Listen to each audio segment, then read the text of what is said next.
Whenever you see a homeless native on the street, what do you think when you see him? Do you think he's just lazy? He really doesn't want to work? Think about that before you think like that. Because what he went through 2 or 3 years before he got there is something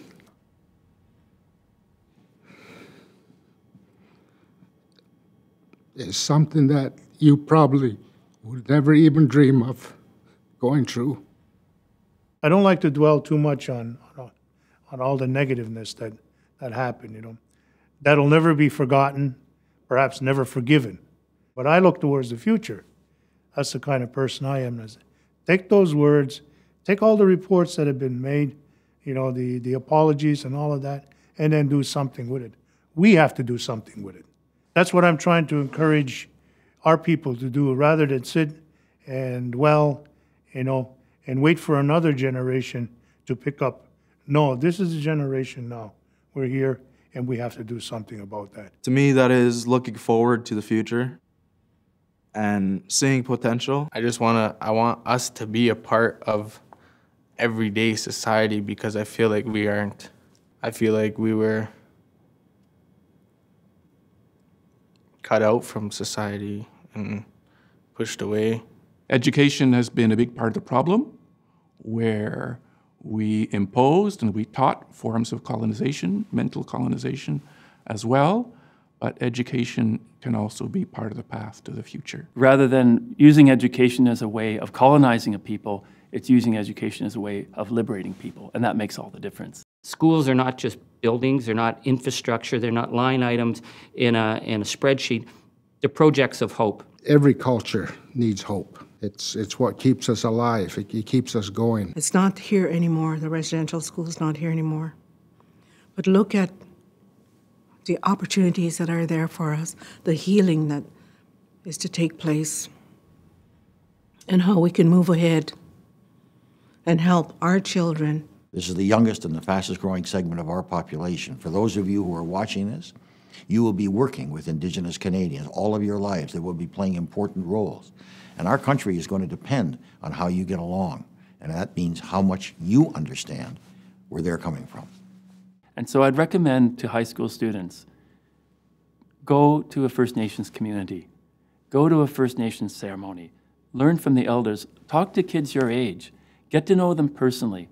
Because I think the biggest problem in our country, and the reason why this problem has not been addressed for more than 100 years, is because we live in separate worlds. You know, you can be really angry, and you can let it make you really angry, and you can sit there and you could think every single day, why did they do this to us? Why did they put us through that?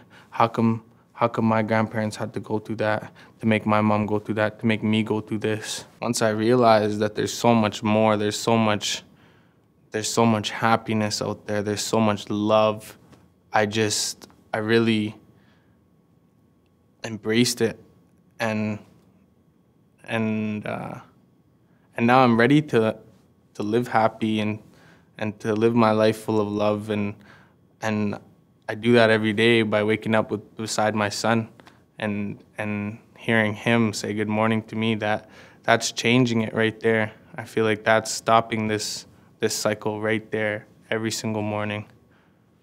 This is what's known as the Degni Diohade Gaswanta. That's, in our language, that means the two-row wampum. The 2 rows represent 2 vessels, one being the canoe of our people, all our language, all our culture, and the other row is the European with his tall ship and all the things that make him who he is. These 2 vessels talk to each other as they travel together.